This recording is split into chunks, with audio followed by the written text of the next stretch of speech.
तो अभी तक हम लोग कंटिन्यू।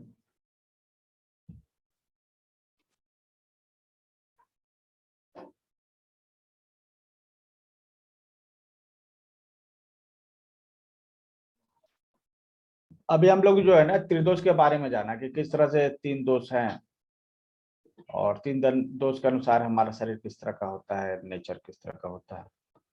और आपको एक अंत में एक चार्ट भी मिला था जिसमें आप जो है ने देखा कि किस तरह से हम अपने असेसमेंट कर सकते हैं, अपने शरीर में जो धातुएं हैं उनको असेसमेंट कर सकते हैं और हम अपना नेचर जान सकते हैं। अगर आपको एक बार जैसे मेरा पित्त नेचर है तो हमें क्या करना है, हमें गर्म चीजों से बचना चाहिए। ठीक है, ये हमारे लिए मतलब पहले से अंडरस्टूड है।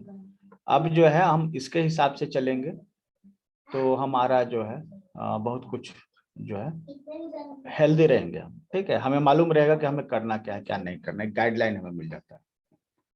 तो अपना अपना नेचर जो है उस तरह से असेसमेंट कीजिए। हमने पीडीएफ सभी ग्रुपों में दे दी है। ठीक है, ये पीडीएफ भी जो हम दे रहे हैं ना स्क्रीन पे ऑलरेडी हम शेयर कर चुके हैं।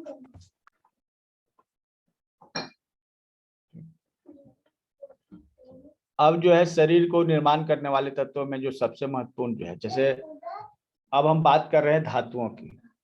जब हम लोग खाना खाते हैं ना तो उसके बाद जो है उससे रस निकलता है। ठीक है, और भोजन से रस मिलता है और इसी रस से जो है हमारे शरीर में बाकी चीजें होती हैं। जैसे हमारे शरीर में जितने मसल्स हैं वो इसी से बनते हैं, और जो भी चीज हमारे शरीर में तो वो इसी भोजन से ही बनती है ना।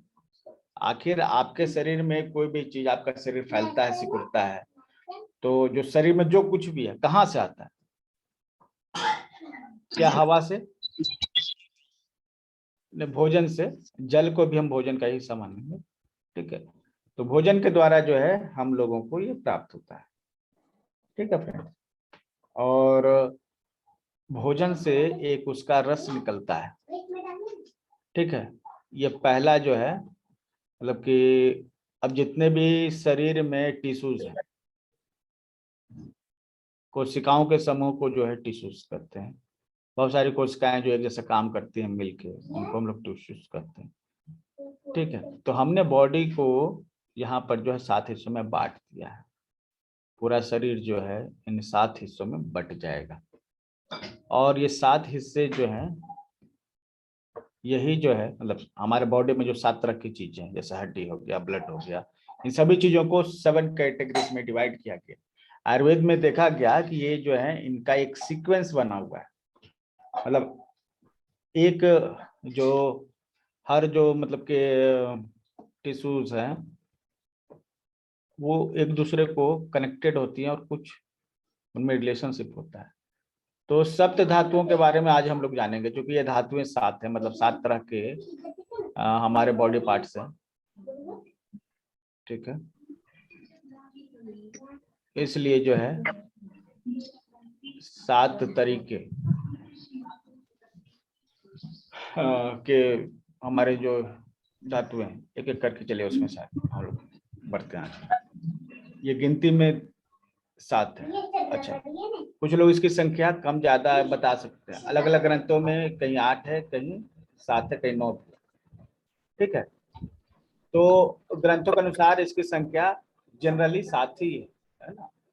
अगर एवरेज लिया जाए तो सभी जगह से आपको 7 ही प्राप्त होगा। ठीक है, क्योंकि केवल एक ही ग्रंथ नहीं है, कई तरह के ग्रंथ हैं जिनके बारे में जिनमें पढ़ना होता है।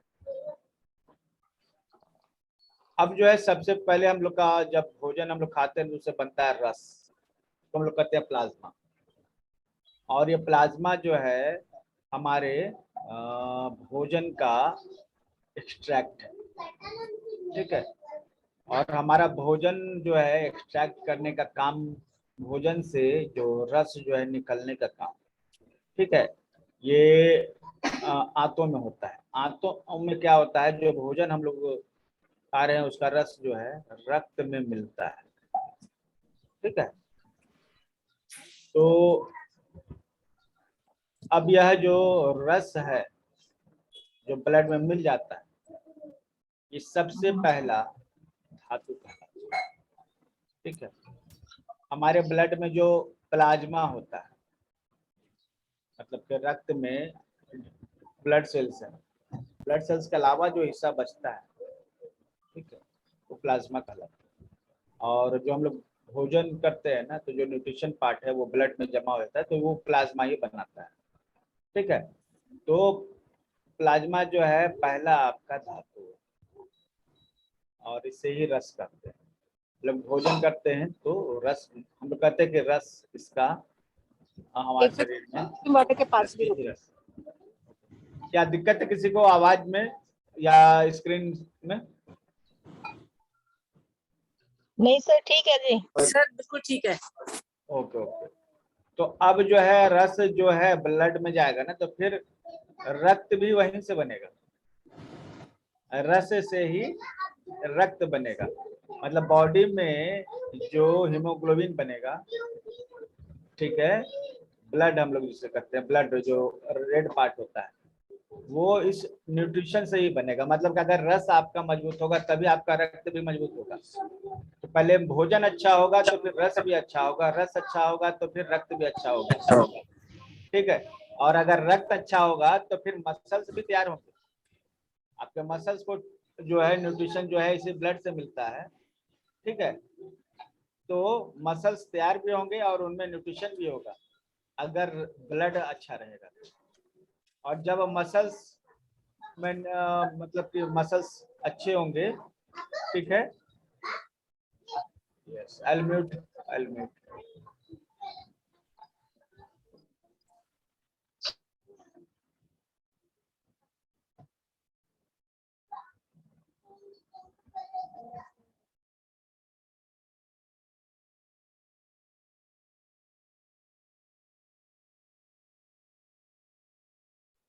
तो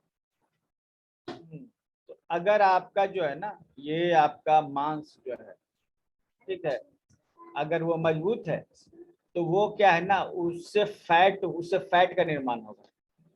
ठीक है। और फैट से फिर बोन का निर्माण होगा, और जो बोन है उससे फिर बोन मैरो का निर्माण होगा, और फिर बोन मैरो से जो है ना रिप्रोडक्टिव इश्यूज का जो है शुक्र है उसका निर्माण होगा। तो मतलब समझ, अगर हम अच्छा भोजन नहीं करेंगे ना, तो पूरा का पूरा जो है चेन ही गड़बड़ हो जाएगा। तो हम लोग स्टार्ट लेंगे अच्छा भोजन से, और अच्छा भोजन से हम लोग मैक्सिमम चीजों तक पहुंचेंगे। ठीक है। और ये दोष भी जो है ना कैसे बनते हैं, पंच महाभूत जो है, पंच तत्व हम लोग जिसे करते हैं, उससे ही सभी चीजों का निर्माण होता है, तो इनका भी निर्माण उसी से होगा। लेकिन क्या है कि जो धातुएं हैं उसमें किसी एक जो है तत्व का प्रधानता होता है। ठीक है। मतलब कोई एक तत्व जो है किसी धातु में ज्यादा होता है। ठीक है। ऐसे तो सभी पांचों तत्व से मिलकर ही जो है इन धातुओं का निर्माण होता है। मतलब कि हर धातु में एक ऐसा तत्व होता है जो प्रधान होता है, जस्ट एक्यूप्रेशर के जैसे ही है। ठीक है। जो एक्यूप्रेशर के हमारे जितने स्टूडेंट है उसको आप अच्छे से जोड़ पाइए। अब जो है जठराग्नि, मतलब जठराग्नि मतलब क्या है कि पेट में जो एंजाइम्स होते हैं, ठीक है, वो भोजन को पचाते हैं, और तभी ये धातुओं की उत्पत्ति होती है। मतलब रस आकर कहाँ से मिलेगा, अगर भोजन पचेगा ही नहीं तो रस कहाँ से आएगा आपके पास। तो जो भोजन है उससे धातु बने, इसके लिए जरूरी है वो पचे, डाइजेस्ट हो, उसका पाचन हो, और उसके लिए पेट में डाइजेस्टिव एंजाइम्स होते हैं। इन्हीं एंजाइम्स को अग्नि कहते हैं, पाचक अग्नि। अब ये जो है भोजन को दो हिस्से में बांट देता है, एक वो हिस्सा जो सार है और दूसरा मल भाग। ठीक है, जिसको हम लोग कहते हैं। तो सार भाग जो है, ठीक है, रक्त में पहुंचता है और उससे धातु का निर्माण होता है। और उसके बाद जो है, अब ये सार भाग या क्या काम है, चलो ये सभी धातुओं का निर्माण करेगा, सभी सेल्स को पोषण देगा, जितने भी यहाँ पर टिश्यू सातों तरह के बताए गए सबको न्यूट्रिशन देगा। कहीं टूट फूट होगी तो मरम्मत भी करेगा ये, अगर मसल्स कहीं टूट गए तो मरम्मत भी करेगा। तो ये इसका काम है। और इसके लिए जरूरी है कि भोजन जो है सही से पचे, जितना पचेगा उतना ही ये ऐसा होगा। ठीक है, और ये सभी निर्भर है जठराग्नि पर। मतलब जो हम लोग भोजन करते हैं वो पाचन होना चाहिए, और उसके लिए अग्नि जो चाहिए, एंजाइम जो चाहिए, उसी पर सब कुछ डिपेंड।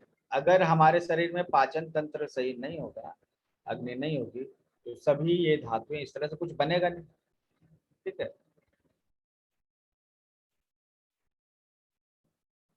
इसलिए स्वास्थ्य के लिए सबसे पहला तो एक उचित आहार जरूरी है, दूसरा पाचन तंत्र जरूरी है, उचित पाचन। ठीक है, और पाचन तंत्र अगर सही नहीं है तो व्यक्ति का जीवन जो है आगे नहीं बढ़ पाता। ठीक है, और ये एंजाइम्स कितने तरह के, 13 तरह के एंजाइम्स बताए गए। ठीक है, 7 धातु हैं उनका, मतलब 7 जो धातु हैं एक एक एंजाइम उनके साथ जुड़ा हुआ है। 5 तत्व हैं, एक एंजाइम उसके साथ जुड़ा हुआ है। ठीक है, तो धातु हो गए 5, धातु हो गए 7, तत्व हो गए 5, 7 5 हो गया 12, और एक हमारा स्टोमक उसमें आता है। ठीक है, तो ये हो जाता है 13। तो 13 तरह की अग्नियां, मतलब 13 तरह के एंजाइम्स जो हैं जरूरी है बॉडी को सही तरह से काम करने के लिए। ठीक है, और सबसे जरूरी है जठराग्नि, मतलब भूख का होना। जठराग्नि उचित है तो आपके शरीर में भूख है। भोजन का स्वाद भूख से आता है। अगर आपका भूख आपका तेज है तो सूखी रोटी भी आपके लिए जो है ना बर्गर जैसी महसूस होगी। और अगर भूख नहीं है तो बर्गर भी जो है सूखी रोटी जैसा महसूस होगा, थोड़ा सा खा के आप उसको फेंक देंगे।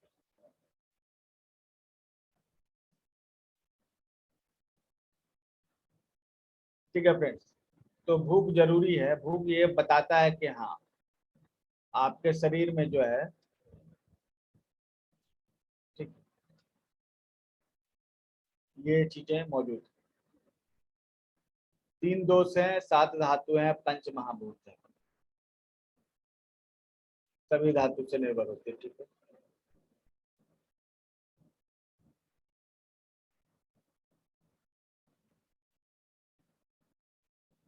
आते जो हैं चूसने का काम करते हैं। ठीक है, तो आंतों की भी सफाई होनी चाहिए। अगर आंतें साफ हैं तो फिर वो भोजन को अवशोषित भी कर सकेंगे। ठीक है, अगर आंतें साफ नहीं है तो भोजन को अवशोषित नहीं कर पाएंगे, तब एक अलग बीमारी पैदा हो जाएगी कि आंतें अगर चूस नहीं पा रही है भोजन को, भोजन से रस मिल रहा है लेकिन रस जो है रक्त में नहीं मिल रहा है क्योंकि आंतें कमजोर है। तो आंतें कमजोर हैं, उनके लिए दवाइयां हैं, एक्सरसाइज है, और एक लाइफ स्टाइल। जितना कचरा हम खाएंगे आंतों में वो कचरा उतना फंसेगा। तो अच्छा भोजन करें जो आंतों में नहीं फंसे, और ऐसा भोजन करें जिसमें रफेज, मतलब कि आंतों की सफाई करने वाले, मतलब कि रफेज आप जान रहे हैं भोजन का यह हिस्सा है, ये आंतों में झाड़ू लगाने का काम करता है। ठीक,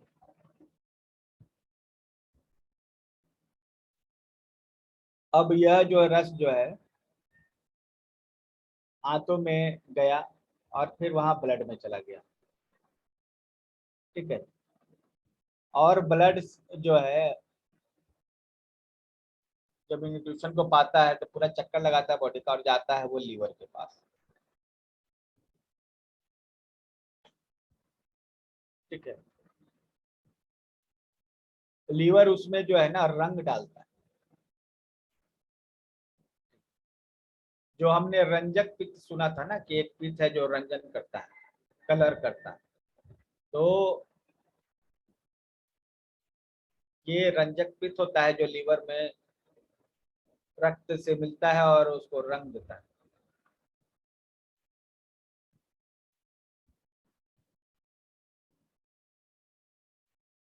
ठीक है, और हमें ब्लड का एक अच्छा रेड कलर मिलता है। अब ये जो धातु हैं, इसमें भी जिस तरह से वात पित्त कफ में दोष उत्पन्न हो जाता है ना, उस तरह से ये धातुएं भी दोष उत्पन्न करती हैं, कुपित हो जाती हैं कई बार, कई बार कमजोर पड़ जाती है।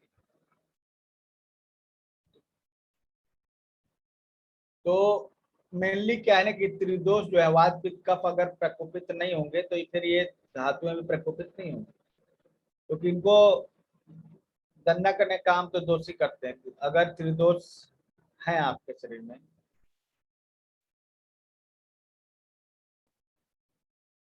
तो वो जो है इनको सही से पोषण नहीं देंगे, बीमारियां फैलेंगी।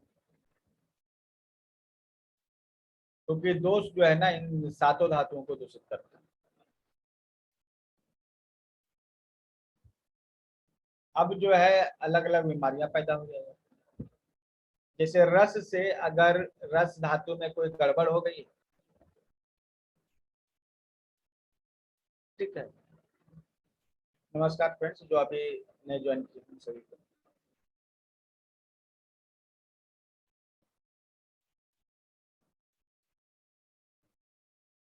देखिए रस जो है, रस धातु की कमी के कारण या ज्यादा बढ़ने के कारण अगर कोई बीमारी होती तो उन बीमारियों का नाम जो है रसज, मतलब रस से उत्पन्न होने वाले रोग रसज रोग कहलाते हैं। ठीक है। अगर रस में दिक्कत नहीं है लेकिन ब्लड में प्रॉब्लम है, रक्त में दिक्कत है, ऐसी बीमारियां रक्तज बीमारियां कहलाएंगी, जो ब्लड में प्रॉब्लम होने के कारण उत्पन्न।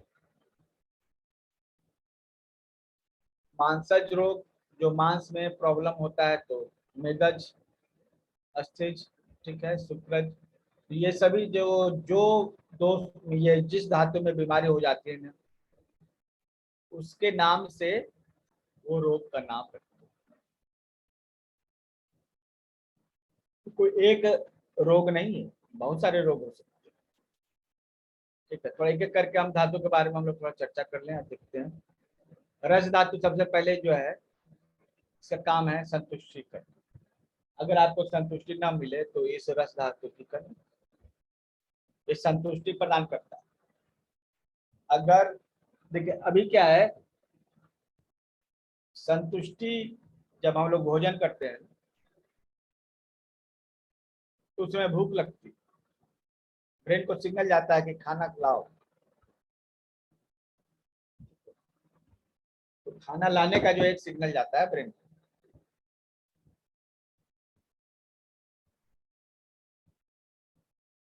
तो इसे हम कहते हैं कि भूख लग गई और हमें खाने की इच्छा है। लेकिन खाना खाने का भी अपना एक लिमिट है। जब पेट भर जाता है तो सिग्नल जो है फिर से ब्रेन को जाता है पेट की तरफ से कि खाना हो गया,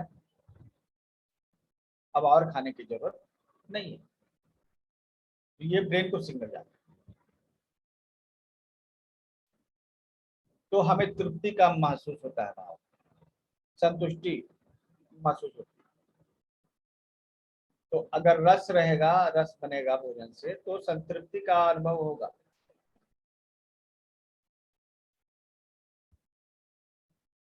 ऐसा व्यक्ति संतुष्ट होगा, और मतलब घर में एक बार खाना खा लिया तो बाहर उसे चीजों को देखकर खाने की इच्छा नहीं होगी। मतलब कि आप भूखे हैं तो जो भी चीज आ गई आपने उसे स्वाद से खा लिया, और खाना खाते समय आपको स्वाद मिलता है। लेकिन एक लेवल पे जाके आपको ये चीज महसूस होता है कि चलो भाई हम खा लिए, ठीक है। तो ये सभी जो है इनका काम। अब घर में जो है जब आप भोजन करते हैं, संतुष्ट हो जाते हैं, तो उसके बाद बाहर आप जो जितने भी चाट पकौड़े देखिएगा, आपको खाने का मन नहीं करेगा।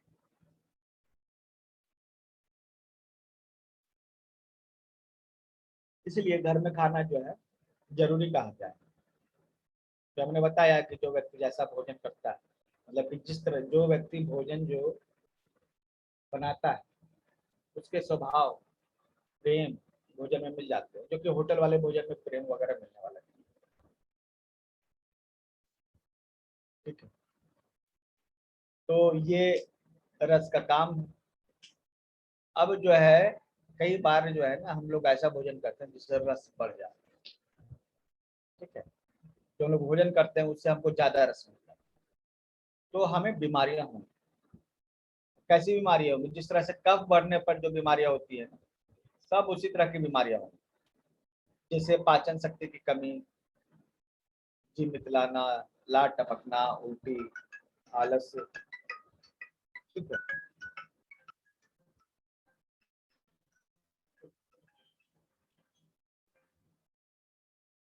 क्लास चल रहा है। ठीक है,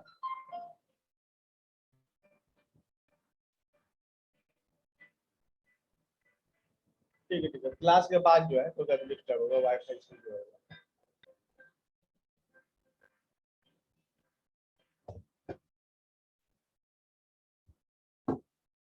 तो ये जो है ना जैसे कफ वाले जितनी बीमारियां हैं सब के सब बीमारियां आपको फिर से होने वाली है।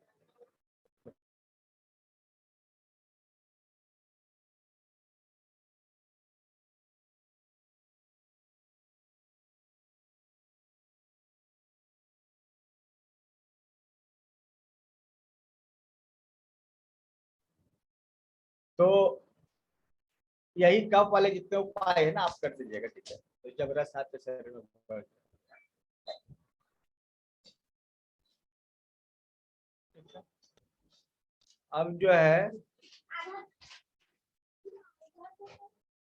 कफ जो है ना घटने के क्या है? सूखापन, ड्राइनेस। जब कफ आपके शरीर में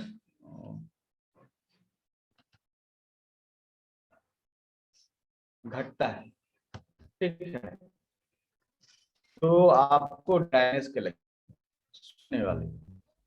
ठीक है,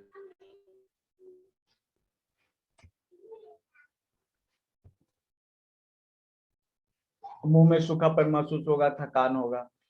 ठीक है, देखिए आलस और थकान, आलस में शरीर भारी लगता है, काम करने का मन नहीं करता, ताकत होती है। थकान में नहीं होती, थकान में ताकत नहीं। ठीक है, प्यास वगैरह बहुत लगेगा। ठीक है, और कोई कस के बोल देगा तो आप उसको महसूस नहीं कर पाएंगे, मतलब ये असहज हो जाएगी। हृदय में कमजोरी, चेहरे में कमजोरी, अंगों में जो है जब सभी अंगों में आपको जो है प्रॉब्लम मिलेगा, क्योंकि उसको न्यूट्रिशन तो मिल नहीं रहा है ना, कहाँ से मिलेगा? रस ही कम हो गया। ठीक है, और मन में जो है कमजोरी, ग्लानि महसूस होना, ये सभी चीजें इसमें शामिल। रस वाले रोगों में पूरी ताकत घट जाए, एजिंग फैक्टर जो है आ जाता है। ठीक है, तो क्या करना चाहिए? तो पीडीएफ आपके पास, तो सभी बीमारियों के बारे में आप एक एक करके पढ़ सकते हैं। रस रोगों की, रसज रोगों की चिकित्सा के लिए रसायन का यूज करना चाहिए। रसायन मतलब ऐसा पदार्थ जिससे रसों की वृद्धि होती है। देखिए रसायन और बल्य की बात की गई। बल्य मतलब जिससे बल बढ़ता हो। तो आप जाइएगा तो आपको पूरा एक लिस्ट मिलेगा कौन कौन सी चीजें रसायन। ठीक है, तो रसायन जो है वो क्या करते हैं?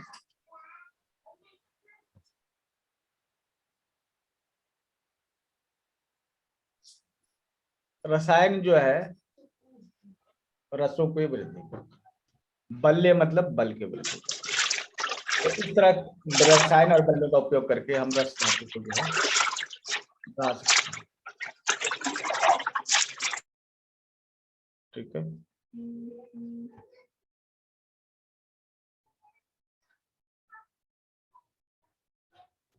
अब इसके बाद रक्त। रक्त में क्या है कि अब ब्लड के बारे में जान रहे हैं हम लोग, कुछ भी देखते हैं सेंस होता है तो वो ब्लड का उसमें रोल होता है। ठीक है, और यह जो है इसका काम है मांस को मजबूत करना। और जो पोषक तत्व है आगे वाली धातुओं को देना, तो आगे तो इसका मांस धातु ही है। ठीक है, इसलिए जब रक्त कमजोर हो जाता है तो मांस में स्ट्रेच, स्ट्रेन, स्ट्रेन ये सभी चीजें होती हैं। तो इनके मांसपेशियों में अगर तकलीफ है तो उन्हें रक्त जो है उसको बढ़ाने वाले उपाय करने चाहिए। कई बार ब्लड बढ़ा भी हुआ होता है। ठीक है, तो जैसा रंग है इसका लाल, उसी तरह आंखें लाल हो जाएंगी, स्किन लाल हो जाएगा। ठीक है, और अगर ब्लड अगर घट गया शरीर में, ठीक है, तो चूंकि रक्त से कांति आती है, चमक आती है चेहरे पे, चमक घट जाएगा, रूखापन तो महसूस होगा। ठीक है, और जब ब्लड अगर घट जाता है ना, तो रोगी जो है खट्टे और ठंडी चीजों को अच्छा लगता है उसे। ठीक, तो ऐसी स्थिति में जब ब्लड घटा हो, ठीक है, बहुत सारी बीमारियां हो सकती हैं, जैसे ब्लड कैंसर है, फोड़ा फुंसी निकलना, कोढ़ होना, और रक्त पित्त मतलब कि कहीं से भी ब्लड आ जाना, रक्त प्रदर, पीरियड्स में ज्यादा ब्लड आना, ठीक है, मुंह में छाले होना, तिल्ली जो है बढ़ जाना, ये सब ब्लड जो है ना, ब्लड के रोग। तो आप पूरा देखिएगा, सफेद दाग हुआ, तिल हुआ, झाइयां हुआ, और दाद, स्किन डिजीज टोटल इसमें आता है। ठीक, तो ये सभी जो है ना रक्त के जो है रोग, और ये बहुत ही खतरनाक माना जाएगा। मगर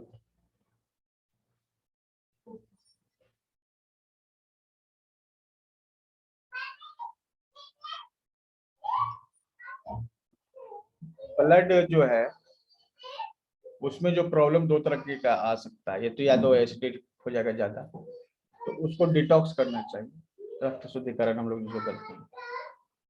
ठीक है, और विरेचन, पोषण तो हो ही गया। ठीक है, तो हमें ब्लड बढ़ाने वाले भोजन करने चाहिए। ब्लड ज्यादा हो गया, शुद्ध हो गया उसमें, तो ब्लड लेटिंग भी कर सकते हैं, खून निकाल के भी जो है हम लोग, ब्लड विरेचन मतलब ब्लड लेटिंग ही आएगा, तो ब्लड निकाल के भी हम लोग उसका अभ्यास कर सकते हैं। पहले ये अभ्यास होता था, कई सारी जगहों में अभी भी जो है इस तरह के वैद्य मिलते हैं जो ब्लड निकाल कर जो है ट्रीटमेंट करते हैं।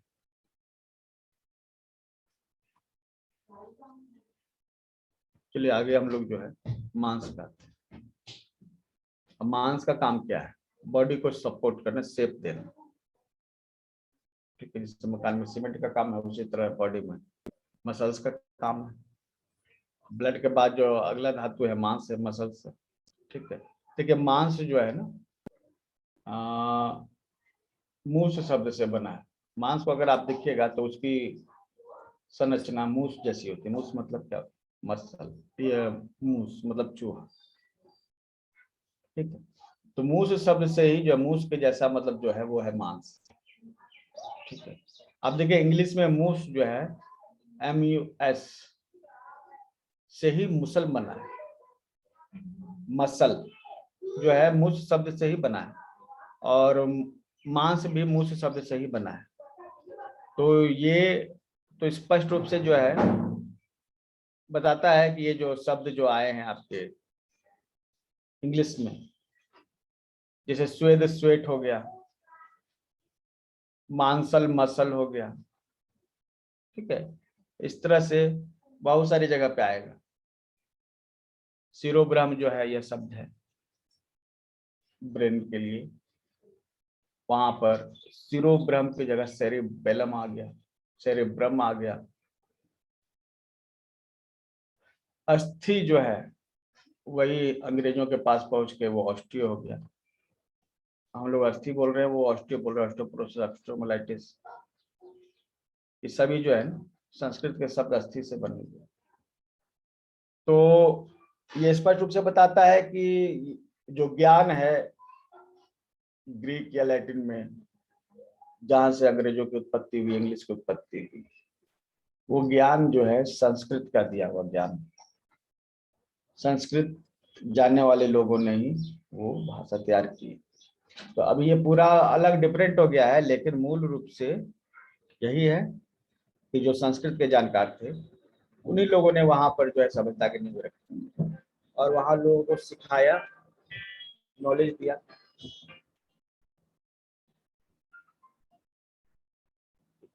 तो ये मसल्स जो है हमारे पूरे बॉडी को जो है स्ट्रक्चर देते हैं, शेप देते हैं। अब मसल्स में अगर वृद्धि आ गई तो मांस कहीं कहीं गर्दन में मांस बढ़ गया, जांग में, हाथ में, काफ मसल्स में, मतलब वहां मांस जो है बढ़ा हुआ मिलेगा और शरीर में भारीपन आ जाएगा, मोटापा आ जाएगा अगर मसल्स बढ़े हुए हैं तो। ठीक है। और मांस अगर बढ़ गया है तो मांस को हटाने वाले उपाय कीजिए, जैसे एक्सरसाइजेस। ठीक है, उपवास करना, व्यायाम करना, योग करना, एक्सरसाइज करना, इससे मसल जो है उनका जो है यूज हो जाए। और इसमें जो है जो चीजें जो है फैट है, फैट से जुड़ी हुई चीजें जो रस बना सकती है। ठीक है, जैसे तेल, मसाला, या वसा, फैट, चीनी, मिठाइयाँ, ये सब जो है मांस को बढ़ा सकते हैं। अब जो है मांस घट भी जाए तो क्या होगा, तो व्यक्ति दुबला हो जाएगा, शरीर रूखा हो जाएगा, चिकनाहट नहीं रहेगी, थकावट हो जाएगी और चुभने जैसा शरीर में हमेशा कुछ रहेगा। ये मांस जो है ना कमजोर होने से।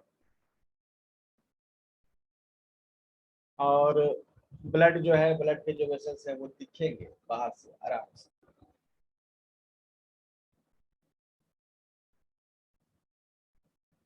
ठीक है। तो ये मांस के क्षय होने से, मतलब कमजोर होने से। अब मांसज रोग कौन रोग का लाएंगे, जिसमें जो मांस से उत्पन्न होते हैं। जैसे जांग के पास मांस बढ़ जाता है तो व्यक्ति चलने में कठिनाई महसूस होती है, वो कहलाता है उरु वृद्धि, मतलब जांग पे मांस में वृद्धि। गलगंड या घेंगा, जो थायराइड है उसमें वृद्धि, मांस का विरोध। जीभ, तालू, कंठ आदि में अलग अलग तरह के सिस्ट, जितने भी सिस्ट है, गांठ है, वो सभी मांसज रोग, मांसज रोग। तो अच्छा, मांस घट गया तो बढ़ाने के लिए क्या किया जाए, तो प्रोटीन वसा युक्त जो है जिसमें फैट और प्रोटीन ऐसा भोजन को मिले, जैसे दूध है, दूध से बने भोजन, मूंग, चना, धान के ताजे अ, मतलब कि अंकुर, ये सभी जो है मांस को बढ़ाने वाले। इन सभी का सेवन करके आप मांस को बढ़ा सकते हैं। अब उसके बाद जो है मांस के बाद आता है मेद। मेद मतलब फैट।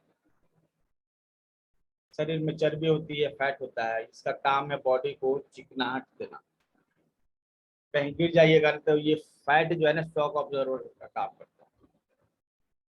ठीक है।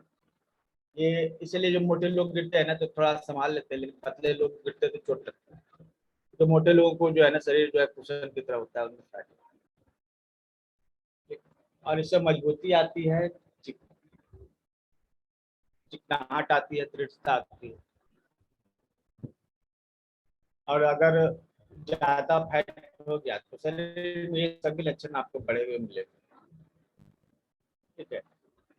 और जो मांस बढ़ने के जो लक्षण होते हैं ना, स्पेशली वो सभी लक्षण जो यहाँ आपको दिखे, ठीक है।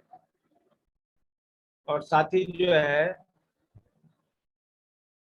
थकावट के लक्षण भी आपको दिखते हैं अगर मेद या फैट में वृद्धि हो गई। और वृद्धि के और भी कुछ लक्षण है, ठीक है, फैट का। तो वो ये है कि जहां जहां फैट ज्यादा रहेगा वहां व्यक्ति मोटा हो जाएगा, वो हिस्सा उसका मोटा हो जाएगा। ठीक है। मांस बढ़ने पर जो जो सावधानी बरतने के लिए बताया गया था, जो जो उपाय किया गया था, वही उपाय जो है यहाँ भी करते हैं। और अगर फैट शरीर में घट जाए तो फिर शून्यता के लक्षण उत्पन्न होंगे। शून्य पड़ना, कोई जगह फैट का काम है किसी जगह को भर के रखना, और शून्यता का काम है आकाश तत्व का काम किसी जगह को खाली रखना। तो फैट अगर आपका बॉडी में कम हो गया ना, तो शून्यता की अनुभूति महसूस होगी, सुन पड़ना। चमक जो है फैट से आती है, तो चेहरा जो है मतलब कि मुरझाया हुआ रहेगा, बाल काना, इसमें जो है ना चमक कम हो जाएगी। ठीक है। अंगों का पतला होना, कमर वगैरह में जो है ना, जो फीलिंग है, सेंसेशन है, वो कम हो जाती है। और इसलिए जो मांसाहारी लोग हैं वो हमेशा जो है फैट वाला भोजन लेने के लिए लगे हुए हैं, प्रयासरत रहते हैं किस तरह से उन्हें ऐसा भोजन मिले जिसमें फैट हो। और मानव स्वभाव रूप से जो है फैट जो है के लिए वे भोजन करता है। दुबलापन दूर करने वाले जितने भी उपाय हैं, जैसे कृष्णता कहते हैं, कृष्णता मतलब कृष हो जाना, कृष मतलब दुबला पतला, वो पिक्चर वाला कृष्ण है।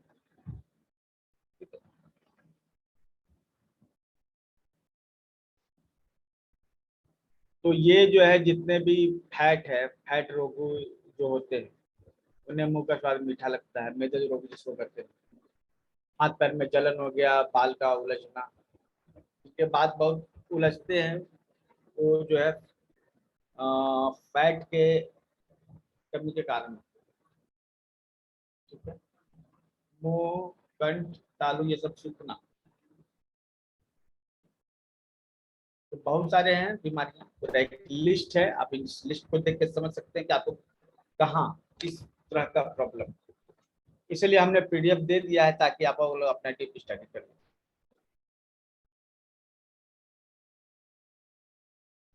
जब फैट ज्यादा होने से बीमारी हो, उसको कम करने का उपाय में क्या है, उपवास, योग, इससे पतलापन हो।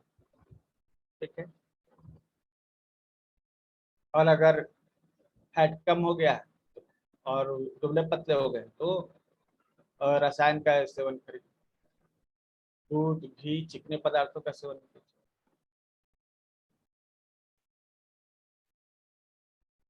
अब जो है रक्त, मांस, मेद, उसके बाद हमारे आता है अस्थि। ठीक है, अस्थि मतलब बोन। ठीक है। बिना बोन के व्यक्ति खड़ा हो नहीं सकता। अगर बोन जो है ज्यादा हो गया तो भी समस्या है। सबसे पहले क्या, अगर बोन कम हो, बोन कम होने का मतलब क्या कि चार हड्डी से तो घट के आठ, तीन रह गया, ऐसा नहीं। बोन हो सकता है अंदर से खोखला हो जाए, ऑस्टियोपोरोसिस हो जाए, ऑस्टियोपेनिया हो जाए, अस्थि क्षय जो है हम लोग करते हैं। अब जो है ज्वाइंट्स वगैरह में जो आपको दर्द होगा, हड्डी से रिलेटेड जितने भी जगह है वहां पर आपको दिक्कत महसूस होगी। हड्डी का ही एक्सटेंशन बाल है, तो बाल भी रुके महसूस होंगे अगर शरीर में। ये सब कैल्शियम के घटने के संकेत हैं। और कैल्शियम घटने के संकेत है। कैल्शियम अगर बढ़ेगा तो ये सब समस्या नहीं रहेगी।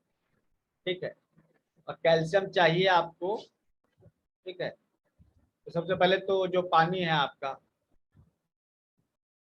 वो घड़ा वाला पानी आप ले सकते हैं। और जो आरओ का पानी, उसको नहीं लें, क्योंकि वो एसिडिक है और उसमें बहुत सारे मिनरल्स हैं, फिल्ट्रेशन के दौरान जो उसे निकाल लिए जाते हैं। पहले तो उससे मिनरल निकाल लिए गए। ठीक है, अब आप मिनरल के लिए अलग से दवा खाइए। पहले कहा गया कि ये जो पानी है सबसे शुद्ध पानी है। सबके घर में आरओ लग गया, देखा देखी एक दूसरे को। अब जो है आरओ जब लग गया सबके घर में, तो कहा जा रहा है कि भैया अब आरओ से गैस होता है।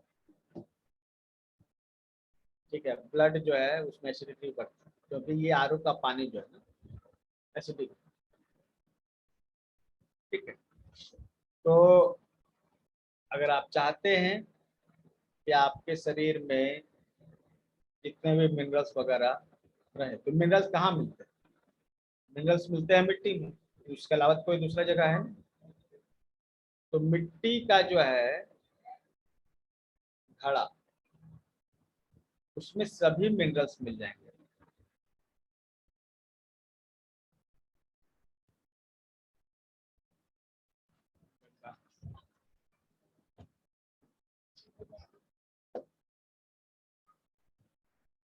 तो ये जो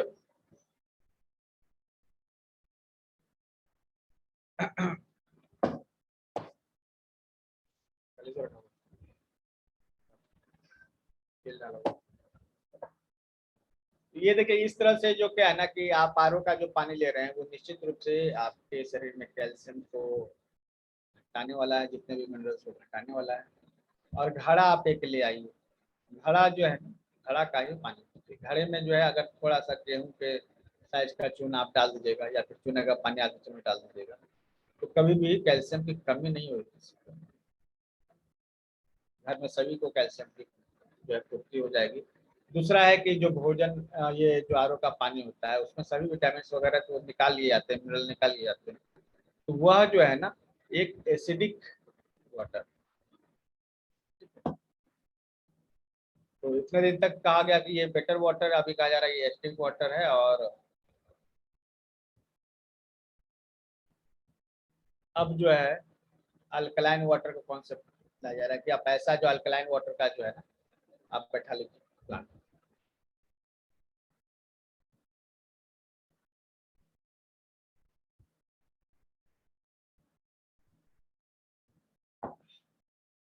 तो अल्कलाइन वाटर का कोई प्लांट बैठाने की जरूरत नहीं है।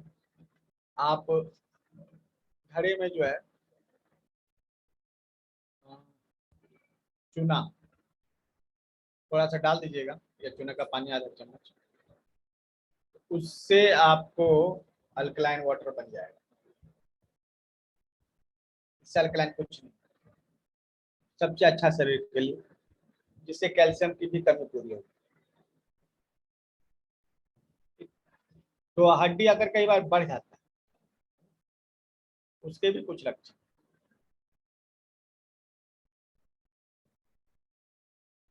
तो क्या होगा ना कि हड्डी ठोस हो जाएगी। हड्डी वृद्धि का मतलब हड्डी ठोस होना, हड्डी क्षय होने का मतलब है हड्डी पोरस हो जाना। ठीक है, अंदर से खोखला हो जाना। अब जो है हड्डी अगर ज्यादा अस्थि में वृद्धि हो गई है, तो नाखून भी अस्थि का ही रूप है, बाल भी अस्थि का ही रूप है। बार बार नाखून बढ़ेगा, बार बार बाल बढ़ेगा। और इससे जो है दांतों में आपको रेगुलर जो है दर्द वगैरह भी महसूस हो सकता है। मूंछ जो है जल्दी बढ़ेगा। ठीक है, तो इसमें जो है ना तीता भोजन जो है तीता द्रव से बत्ती देना चाहिए, एनिमा हो कर सकते हैं। ठीक है,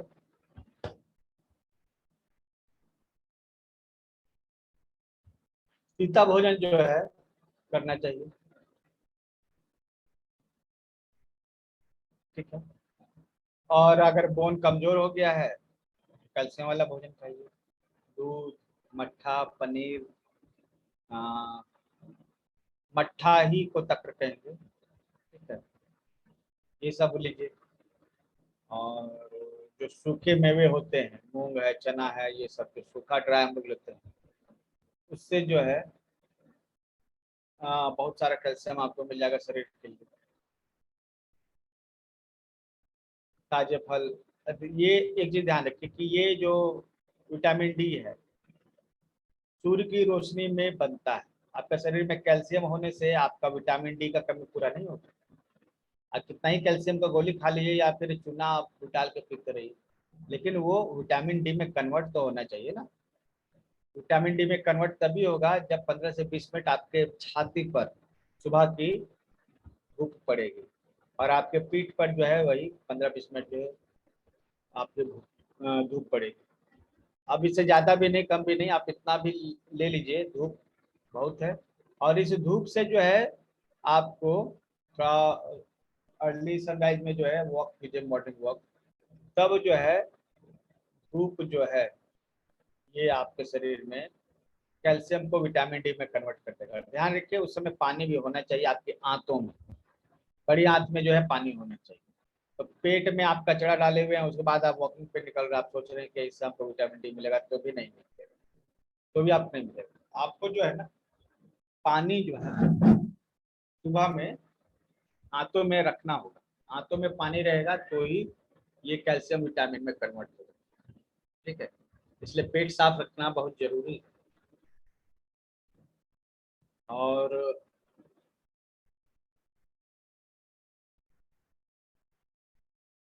सीता जो है दूध जो है ना उसमें बहुत सारे आपको सीते फल वगैरह ये क्या कहते हैं दवाएं मिल जाएंगी, ठीक है। घी को भी जो है ऐसे ऐसे फलों में और द्रव्यों में पकाया जाता है जो तीते हैं, और उसका उपयोग जो है आपको कोई भी आयुर्वेदिक डॉक्टर बता देगा कि घी जो है कौन सा यूज करना है। अलग अलग तरह के घी आते हैं, जैसे महात्रिफलादी, तो महात्रिफला जो है घी के साथ पकाया हुआ जो महात्रिफलादी का लगता है। तो उसी तरह से बहुत सारे घी, घी को जो अलग अलग औषधियों के साथ पकाया जाता है, तो ये काम करते हैं। तो तीता औषधि से जो घी पकाया हुआ होता है वो सभी जो है कैल्शियम के लिए अच्छे। और कुछ भस्म, शंख और मोती, मुक्ता सुक्ति मतलब कि मोती का भस्म, और शंख भस्म तो जो शंख का है उसका भस्म होता है। तो ये मिल जाएंगे आयुर्वेदिक दवाओं में, मिल जाएंगे, इनका प्रयोग किया जाता है कैल्शियम को बढ़ाने के लिए। भून के अंदर आप जाइएगा तो आपको भुवन मैरो मिलेगा, जिसको हम लोग मज्जा धातु कहते हैं। ये भी एक धातु है, मतलब कि ये एक प्रकार का टेस्ट है, ठीक है। और बोन के भीतर जो मैरो है, ठीक है, ये जो है ब्लड बनाने में बहुत इंपॉर्टेंट रोल निभाता है। इस शरीर में ताकत की वृद्धि करता है, चिकनाहट लाता है, भोजन पचने में इसका बहुत बड़ा रोल।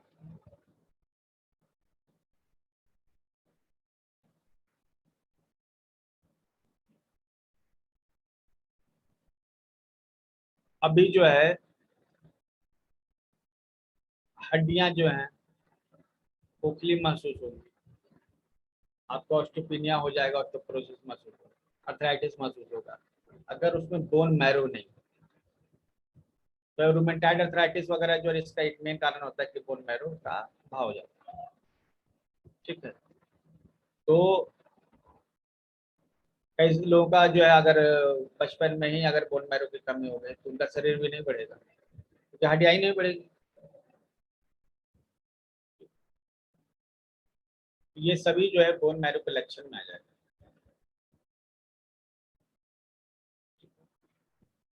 और अगर ये बोन मैरो बढ़ जाता है ना तो हड्डियों में आपको दर्द होगा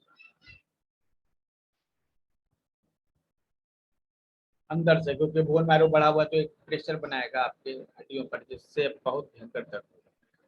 यही दर्द आंखों में भी महसूस होगा। ठीक है, बोन कैंसर या ब्लड कैंसर भी हो सकता है। जितने जॉइंट्स हैं उन सभी में आपको पेन महसूस होगा। तो क्या करना चाहिए? सबसे पहले तो जो मेन होता है, घटने से ही प्रॉब्लम होता है, बढ़ने से नहीं।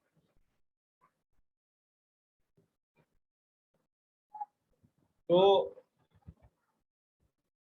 भोजन के द्वारा जो है मज्जा युक्त द्रव का सेवन करना चाहिए। एक पूरी लिस्ट मिल जाएगी आपको कि किन चीजों से जो है मज्जा का बढ़ता है। अभी बहुत सारे पॉइंट्स भी हैं। एक अच्छा एक्यूप्रेशर में पॉइंट है JB39, ये इसके लिए बहुत ही अच्छा माना जाता है।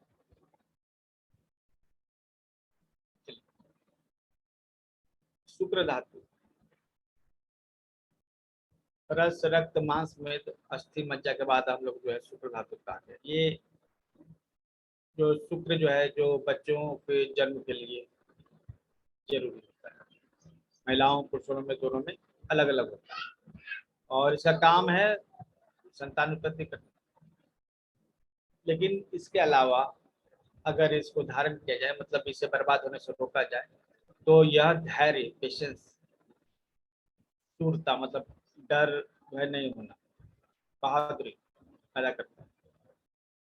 ठीक है, और ताकत जो है, संतुष्टि, यह जो है ना ये सभी उत्पन्न करते हैं।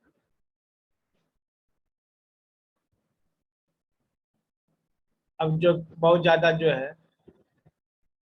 अगर शरीर से शुक्र निकल जाए तो स्टोन जो है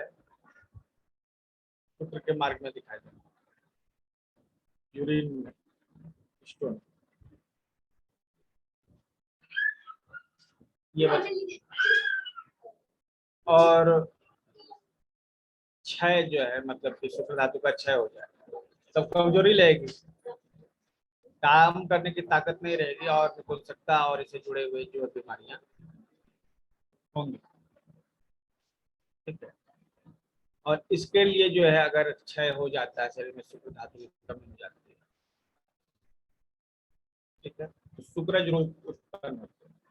ठीक है, जो जितने भी सेक्सुअल और इम्पोर्टेंसी के जितने भी प्रॉब्लम है सब यही से उत्पन्न होते हैं। ट्रीटमेंट क्या है? ट्रीटमेंट जो है ऐसे भोजन खाना चाहिए जिससे जो है शुक्र की उत्पत्ति हो।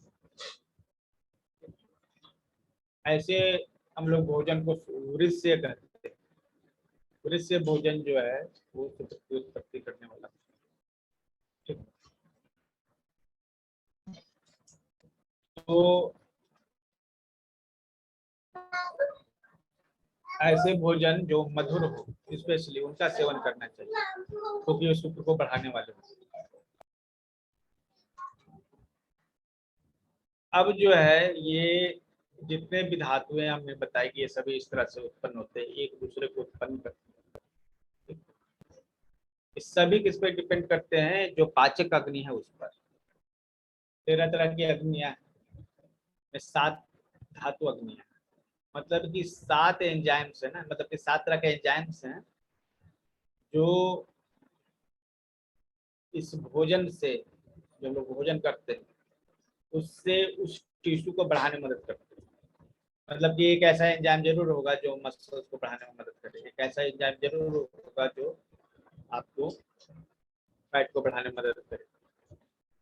ठीक है, तो ये अग्नियां जो है धातु अग्नियां कहलाती है। अगर ये बैलेंस में रहेंगी तो हमारा ये धातु सभी बैलेंस में रहेंगे। और अगर ये अग्नियां मतलब एंजाइम्स अगर बढ़े हुए हैं, ठीक है, तो धातु का क्षय होने लगेगा। क्योंकि ये बहुत ज्यादा अगर ये आग लगेगी तो भोजन तो जल जाता है।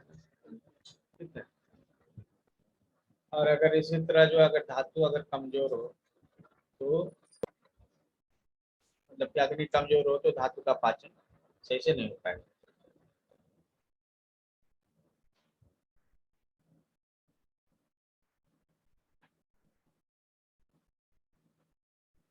जहां भी किसी एक जो है धातु में कमी आ गई ना, तो उसके आगे वाले धातुओं में भी कमी आ जाएगी।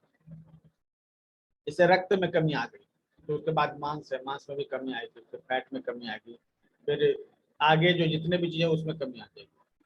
और अगर सपोज कि आपको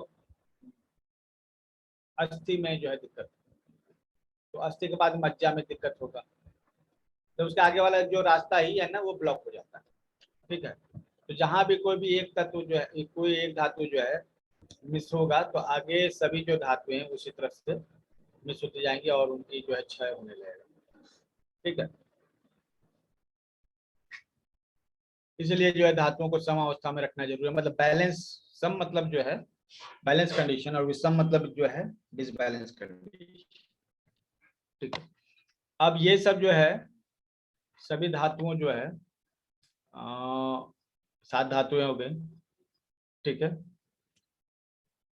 अब ये जब रक्त जब बनता है, फिर बाकी ये चीजें बनती है सिस्टम से, तो अंतिम में हमने देखा शुक्र बनता है। मतलब कि बहुत सारा भोजन खाएंगे तो थोड़ा सा शुक्र की उत्पत्ति होगी, तो यह जो है इसे बचाना जरूरी। अब जो है उसके भी आगे ओज है। ठीक है, ये सभी जो है तत्वों का सार कहला गया है। इसे बल भी करते हैं। ठीक है, तो अंत में ओज उत्पन्न होता है। ओज धातु जो है इसके बाद की धातु है। कुछ लोग इसे 8वें धातु भी करते हैं, कुछ लोग धातु के रूप में इसे नहीं समझते, तो अलग अलग बात है, लेकिन ये ओज जो है। ठीक है, तो सब जिस तरह से जो जितने भी धातु हैं, ठीक है, उससे अंतिम रूप से इसको ताकत मिलती है। ये होता सब जगह है, तो किसी से काम होता है, लेकिन इसे विशेष रूप से माना गया है कि हृदय में ये उपस्थित होता है।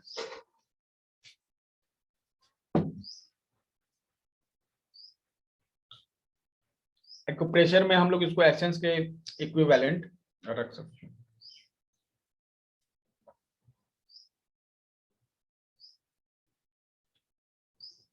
और यह जो है हमें स्पिरिचुअल बनाता है, तेजस्वी बनाता है, स्पिरिचुअल बनाता है, ध्यान करने के लिए हमें उत्साहित करता है। तो हृदय में जो है बल रहने के कारण ही है। ठीक है,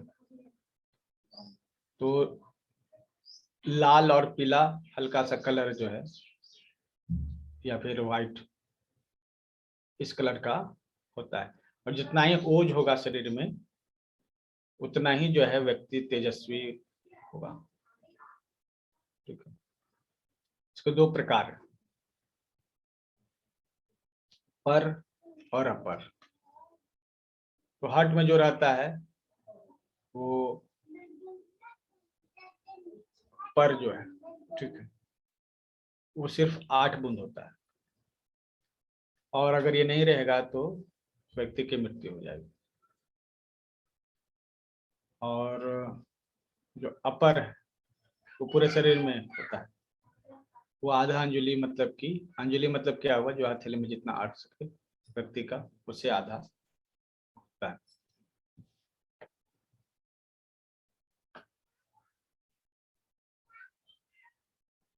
और इसके जो अच्छाई से जो है उत्साह और स्पिरिचुअलिटी दोनों की कमी हो जाती है। चेहरे में जो है ना आपको कुछ लगेगा, इसकी कमी हो जाएगी। ठीक है, इसकी कमी से ऑटो इम्यून सिस्टम, ये कैंसर वगैरह जो है उस तरह की बीमारी होती है जिसमें सिर्फ इम्यून पे ही जो है अटैक होता है। ठीक है, और यह जीवन का आधार है, और ये घट जाता है। ठीक है,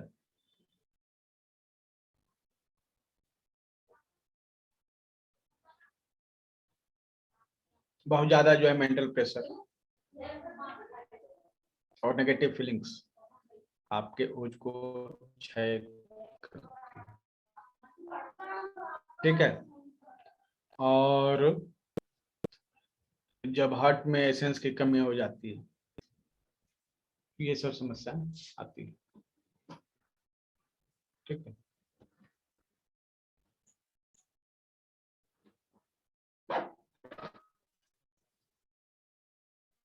अब जो है अगर ओज क्षय अगर हो जाए, मतलब कि आपके ये बॉडी में ये बल जो है कम हो ही जाए, ठीक है, तो क्या लक्षण हो सकते हैं? डर, डरता बहुत है व्यक्ति, मन में हमेशा एक शक बना रहता है। ठीक है, ये ओज के कम होने से होता है। चेहरा जो है देख के ही कोई कह देगा कि क्या हो गया तुम्हारा, क्या हो गया। कई बार तेज आपका जो है इसी पर डिपेंड करता है। और ऐसे नहीं ओज का क्षय हो जाता है, बहुत सारे चीजें हैं, जैसे बहुत ज्यादा उपवास करना, धातुओं की वृद्धि पे काम ना करना, ठीक है, बहुत रूखा खाना, ठीक, खाने से ज्यादा पीने पर ध्यान देना, मेहनत बहुत करना, रात को जागना, और बहुत ज्यादा जो है शरीर से कफ वगैरह निकलना, ये सभी।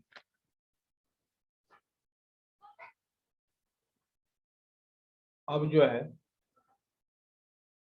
अब ओज क्षय हो ही गया है तो कुछ उपचार भी करना होगा। तो ओज के लिए जो मधुर, मतलब कि मीठा चीज जो है ना वो रस को बढ़ाने वाला होता है, इसीलिए मीठी चीजों को कहा गया है। और साथ में आहार, मतलब कि हल्का पचने वाला, और साथ में आहार मतलब अनुकूल। ठीक है। अब जैसे घी के साथ जो है शहद आप मिला के खा गए तो ये शरीर को नुकसान करेगा, जहर के जैसा काम करेगा। तो ये साथ में नहीं है, मतलब एक दूसरे के अनुकूल नहीं है, तो हमें साथ में आहार का ही भोजन करना पड़ेगा। और ऐसे औषधियों का उपयोग करना पड़ेगा जिससे जीवनीय शक्ति बढ़े, वाइटल एनर्जी बढ़े। अश्वगंधा एक बहुत अच्छा जो है रसायन है।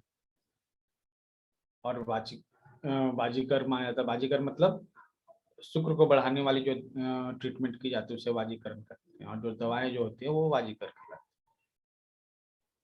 है। ठीक है, इससे ओज की मात्रा में वृद्धि होती है।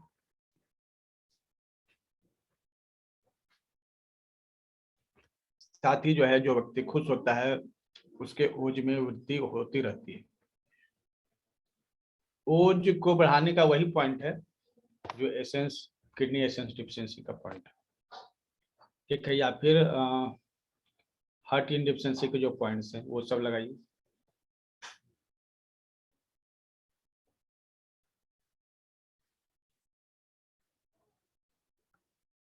ओज बढ़ने पर कोई विकार नहीं होता, इस चीज का ध्यान रखेंगे।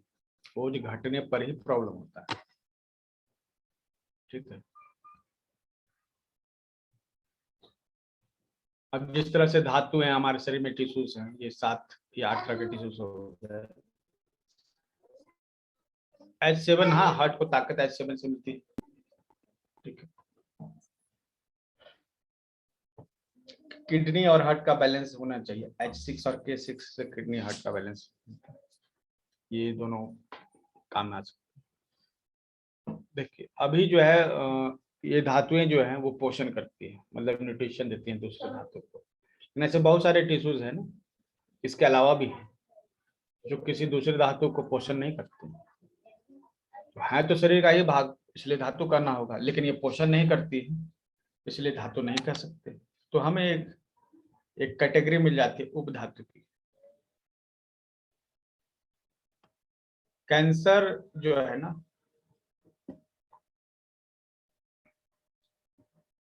मन से उत्पन्न है, और मन से ही इसे रोक सकते हैं, मतलब मन मर्जी की बीमारी है। ठीक है, मेडिटेशन कीजिए, कैंसर को दूर करें।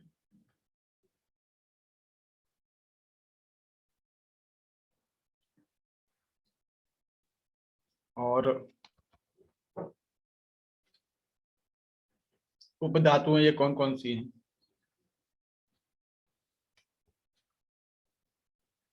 थोड़ा सा देख लेते हैं। ये लास्ट चैप्टर है हमारा, लास्ट सेक्शन है हमारा।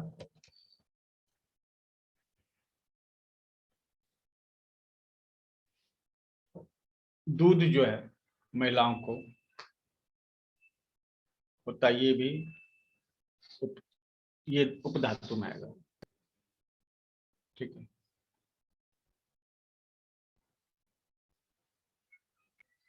अब जो है आर्तव मतलब जो महिलाओं को जो है अज रज, ये भी जो है एक उपधातु है। ठीक है। हमारे पास जो कंडराएं, कंडराएं मतलब क्या कहते हैं उसको इंग्लिश में?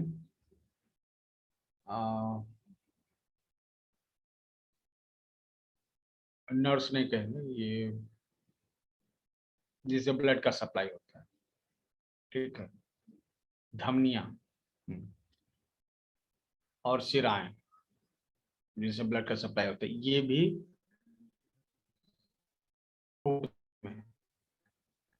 ठीक है।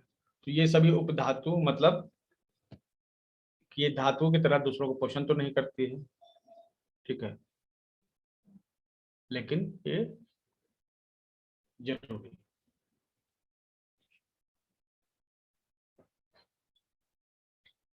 एक्यूप्रेशर में एक सिद्धांत है स्रोत, मतलब कोई बीमारी कहाँ से ओरिजिनेट हो रही है। ठीक है। त्वचा, ये उपधातुओं के और जो लक्षण है, त्वचा, ठीक है, स्किन भी एक उपधातु है। दूध जो इसको हम लोग स्तनी कहते हैं, ये भी उपधातु आर्तव की बात कही गई अभी आपसे। ये सभी जो है उपधातु के लक्षण है। ठीक है। तो हम लोगों ने ये समझा, ठीक है, जहां से कोई बीमारी उत्पन्न होती है, जैसे ब्लड से जुड़ी हुई बीमारियां हैं, उसको रक्तज बीमारी कहते हैं। ठीक है। हम उसे रक्तवाह स्रोत भी की बीमारियां भी कह सकते हैं। रक्तवाह स्रोत की बीमारियां मतलब ब्लड से जुड़ी हुई जो बीमारियां हैं, रक्तज बीमारियां जिसे हम कहते हैं वो। उसी तरह से जो भी वेन और आर्टरीज की बात ये उठाती है। ठीक। तो जो भी हमारे धातु हैं या जहां भी बीमारियों का मतलब कैटेगराइजेशन किया गया। ठीक है। रक्तवाह स्रोत की बीमारियां, ठीक है, अस्थिवाह स्रोत की बीमारी मतलब बोन से रिलेटेड इश्यूज।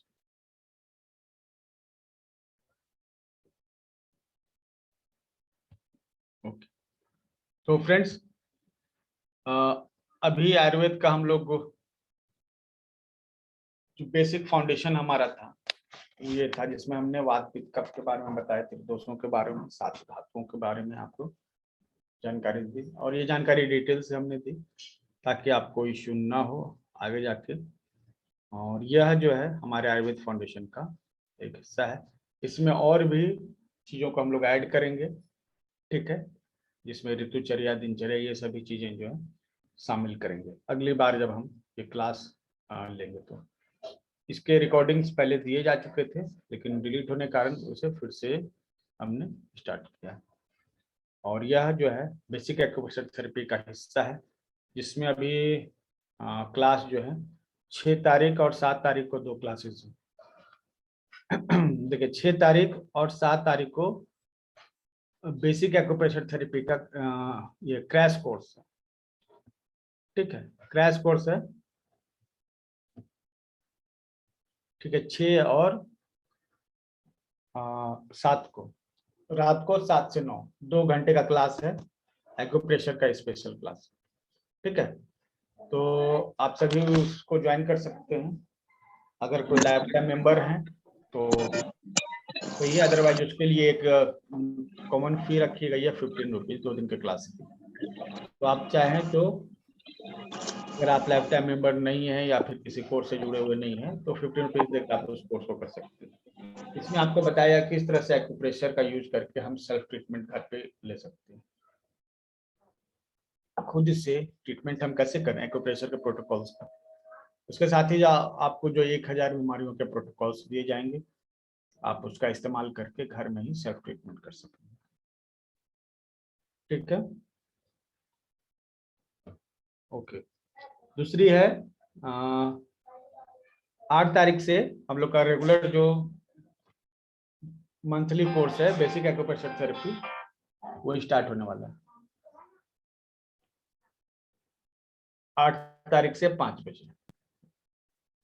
ठीक है, और इसमें योग, आयुर्वेद, एक्यूप्रेशर सब कुछ शामिल है।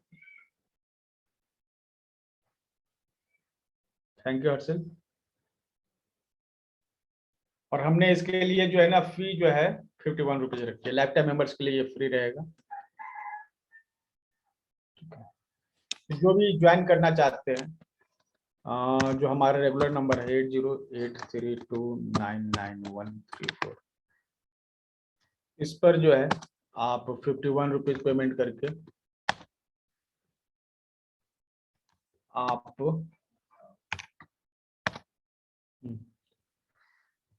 8 तारीख को जो कोर्स है ये 5 बजे डेली रहेगा। थैंक यू यस्मिन। ये कोर्स डेली 5 बजे होगा, 5 से पौने 6 बजे तक रहेगा। 1 घंटा डेली हमेशा क्लास लेंगे इसके।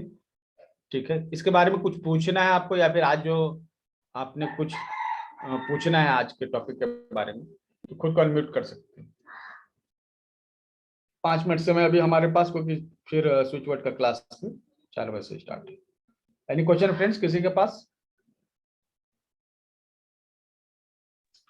सर ये आपने बोला था कि रस बढ़ाने के लिए रसायन और बल्य औषधि यूज करनी चाहिए, तो ये बल्य औषधियाँ क्या होती है?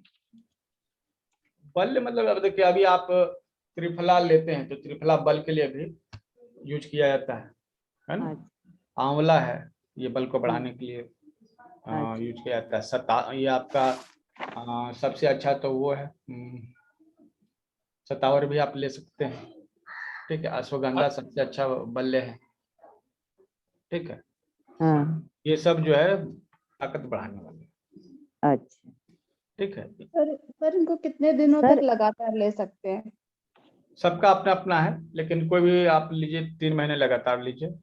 सर मेरे एक रिलेटिव ने ये प्लाज्मा यानी डोनेट किया था किसी को, उसके बाद से वो रेगुलर बीमार ही रह रहे हैं, तो उनको क्या देना चाहिए? अश्वगंधा देना चाहिए? पूरा उसके लिए जो फॉर्मुलेशन प्लाज्मा के लिए लेना पड़ेगा ना आपको, है ना। लेकिन रस बढ़ाने वाले भोजन आप ले सकते हैं जिसमें अश्वगंधा, सतावर ये सब चीजें हैं। ठीक है, तो उसका एक डॉक्टर से बैठ के जो है एक प्रिस्क्रिप्शन अच्छा बनवा लीजिए आयुर्वेदिक डॉक्टर के पास। Okay, thank you sir. हाँ, ऐसे एक चीज ध्यान दीजिए, हम जो है ना कभी भी ब्लड डोनेशन को सपोर्ट नहीं करते। एक समय हम ब्लड डोनेशन के लिए बहुत कैंपेनिंग करते थे। ठीक है, रियलिटी है ब्लड डोनेशन का कोई साइंटिफिक कोई भी आधार नहीं। ठीक है, बहुत सारे लोग कहेंगे कि ब्लड डोनेट करने के बाद जीवन उसकी बच गई, ऐसा नहीं होता है। जिसको बचना रहता है ना वो बच ही जाता है। ठीक है, ब्लड डोनेशन एक बहाना हो जाता है। और प्लाज्मा डोनेशन भी अच्छा। एक चीज बताइए कि कोरोना से बचने के लिए कितना बड़ा कैंपेन चला था दिल्ली में, आपको याद होगा 2 साल पहले। हाँ जी। Plasma donation camp, plasma donation का हॉस्पिटल तक बना दिया गया। हाँ, इतना साल भर तक जो है ड्राइव चला, मुहिम चला, ये हुआ वो हुआ, उसके बाद पता चला इसका कोई वैज्ञानिक आधार नहीं। ठीक है, तो बंद कर दिया गया। मतलब है ना कि आपको कन्फ्यूज करने के लिए, उल्लू बनाने के लिए एक से एक जो है ना लोग अपना जो स्ट्रेटजी चलते रहते हैं, आम जनता बेवकूफ बनती रहे। तो इन द सेम सेंस ये ब्लड डोनेशन भी जो है एक ड्राइव है। ठीक है, इसी तरह का एक ड्राइव है। ठीक है, इससे आपको हाँ स्कैम हाँ सर, सुना है मैंने। स्कैम। तो सर ब्लड फिर वो डोनेशन ब्लड का क्या करते हैं, इतना है। सबसे लेते हैं तो? सुनिए, अगर ब्लड चढ़ाना अगर जरूरी होता ना, ठीक है, हाँ आयुर्वेद हाँ। इतना बड़ा साइंस है, पुराना साइंस है, इसमें ब्लड डोनेशन के बारे में जरूर कुछ वर्णन, ठीक है। ब्लड चढ़ाने के लिए कुछ जरूर नहीं वर्णन ठीक। होता है, क्योंकि ब्लड के अलावा कुछ औषधियां उसको चढ़ाने के लिए बताया गया कि इस तरह से शरीर में इंजेक्ट किया जा सकता है ना, हाँ। किया भी गया है। लेकिन रक्त के बारे में ऐसा नहीं कहा गया। आज से 50-60 साल पहले जो है ना, अमेरिका में जो हॉस्पिटल होते थे, वहाँ हर हॉस्पिटल में जो एक गौशाला होती थी। हाँ। जब लोग जाते थे वहां पे, जब बहुत डेंजरस कंडीशन में, तो फिर उसको दूध चढ़ाया जाता था। इसी तरह जिस तरह से अभी ब्लड जो सलाइन कर रहे हैं उस तरह से। और उस समय भी डॉक्टर्स कहते थे इसमें ये साइंस है, उसमें वो साइंस है, उसमें वो साइंस है। बाद में पता चला कि ये लोग जो है उल्लू बनाने के लिए कुछ न कुछ उस तरह का स्ट्रेटजी अपनाते रहते हैं, ठीक है। तो दैट इज अ स्कैम। और वो बेचारी उसी चक्कर में प्लाज्मा डोनेट कर बैठी, ठीक है। प्लाज्मा बढ़ाने के लिए जो है उसको आप भोजन वगैरह, अच्छा भोजन लेके उसको फूड की क्वालिटी को बढ़ाना पड़ेगा, प्राणायाम करना पड़ेगा उसको। ओके। प्राणायाम करने से एयर क्वालिटी बढ़ती है। चलिए, और किसी के पास कुछ सवाल? सर नमस्कार। नमस्कार सर। सर मैं हर्षल, आपसे एक बात पूछना चाह रही थी कि जब डॉक्टर्स के यहाँ जाएंगे, कहीं परेशानी होती है तो वो तो जो कहते हैं वो ही करना पड़ता है सर, फिर ये उससे बात कैसे बचेंगे? ये बात वो भी जानते हैं ना। जी जी जी जी। देखिए, जैसा स्कैम कहा गया ना, स्कैम का मतलब क्या होता है कि आप घोटाला सर। जैसे क्या है ना कि 4 लोग मिलके एक ही बात को आपको बोलेंगे कि नहीं भाई ये गलती, ये गलती, ये गलती, ठीक है। तो आपको सच में लगने लगेगा कि ये गलती है, ठीक है। तो एक पूरा जो है प्रचार तंत्र बना हुआ है जिससे आपके दिमाग में ये बात जा रही है। करोड़ों रुपए खर्च किया जाता है, अरबों खरबों में, ताकि आपके दिमाग में कोई बात बैठ जाए, ठीक है। एक ही चीज को बार बार दिखाते रहते हैं। आप कभी कभी देखते हो कि एक ही जो प्रचार है उसको 5 बार लगातार दिखाया गया है ना। जी सर। अब उससे जो जानकारी मिलनी थी तो मिल ही गई। मान लें कि कोलगेट जो है उसको रगड़ेंगे तो दांत साफ हो जाएगा, ठीक है। ये तो जानकारी थी, लेकिन 5 बार दिखाने का क्या मतलब है? तो इसका मतलब ये है कि दिमाग में जब कोई बात बार बार जब घुसती है ना, तो उसके दिमाग में वो बैठ जाती है, ठीक है। अभी कोई टूथपेस्ट नहीं करता है, वो कहता है कि कोलगेट लेते आओ, ठीक है। हाँ बिल्कुल। कपड़े धोना है तो सर्फ लेते आओ। सर्फ जो है एक कंपनी, तो दिमाग में इस कंपनी ने इतना ज्यादा इम्पैक्ट पैदा कर दिया ना कि हम लोग कपड़े धोने वाली चीज को सर्फ भी करते हैं, ठीक है। सर जबकि मेरा एक क्वेश्चन और है। सर दांत एकदम कमजोर है तो उसके लिए क्या, कौन सा यूज करना चाहिए? दांत कमजोर है ना, तो इसके लिए सबसे बड़ी जिंदगी, जब टॉयलेट करने के लिए जाते हैं फ्रेश होने के हाँ लिए कभी भी, हाँ। तो जब भी बैठेंगे ना दांत कमजोर हो जाएगा, ठीक है। तो आपको दांत को दबा कर ही रखना है, ठीक है। हाँ कभी भी लूज नहीं होने देना उसमें। हाँ। तो ये आप उपाय कीजिए। और दूसरा चीज है ना कि 1 चम्मच सरसों का तेल ले लीजिए मुंह में, या फिर ऑयल हाँ ले लीजिए, ठीक हाँ। है। मुंह में जो है उसको रखिए और चलाते रहिए, सरसों ठीक है। तेल फुल्ले हाँ की जैसे घुमाते रहूं? हाँ, तो इससे जितना भी आपका जो कफ वाला रोग है ना, ENT का हाँ जितना प्रॉब्लम है, सप्ताह में हाँ कम से कम 3 दिन तो कर ही सकते हैं मिनिमम, ठीक हाँ। है। ये कर सर सकते हैं। फिटकरी भी बहुत अच्छा होता है, फिटकरी। हाँ, फिटकरी भी आप इसके लिए सेम चीज के लिए यूज कर सकते हैं। हाँ सर, इसके लिए फिटकरी को कैसे यूज करते हैं? उत्तम है सर, इसके लिए ना बहुत लोगों को सर फायदा हुआ फिटकरी सर। कैसे यूज करेंगे? फिटकरी का फूला बना के जो है ना ऐसे दंत मंजन की तरह इस्तेमाल कीजिए। तवे पे गरम करके? हाँ, तवे पर एकदम कीजिएगा, फूल जाएगा, ठीक है। और उसके बाद जो है उसका पाउडर जो है ना आप जो है दांतों में रगड़ सकते हैं, ठीक है। हाँ। पाउडर को इस्तेमाल कर सकते हैं। दांतों में सर दबा एक, के भी रखिएगा उससे, तो आपका दर्द वगैरह दूर हो जाएगा। नहीं दर्द नहीं है, सब दांत यानी लूज है, कुछ भी कड़क चीज खाई तो वो दांत हिल जाता है, ऐसा हाल है। तो वो तो आपकी कमी है ना, ठीक है, मसल्स की। क्लियर कर रहे हैं ना कि दांत को दबा के रखिएगा ना टाइट से, ठीक हाँ। है। तो वो धीरे धीरे टाइटनेस आ जाएगी, हाँ, सर राजीव भाई दीक्षित का इसमें एक उपयोग है चूना का। अगर हम चूना उपयोग करेंगे रोजाना दही के साथ या सब्जी के साथ, दाल के चूना साथ, देखिए, चूना जो है ना हड्डी से जुड़ी हुई सभी बीमारियों के लिए कॉमन है, ठीक है, और ये काम करता है, इसलिए आप इसका यूज कर सकते हैं। चूना का पानी आप इस्तेमाल कर सकते हैं। सर चूना तो मैं रेगुलर मटके में डालती हूँ। हाँ, तो आप ये यूज कर सकते हैं, कोई इश्यू नहीं है इसके लिए।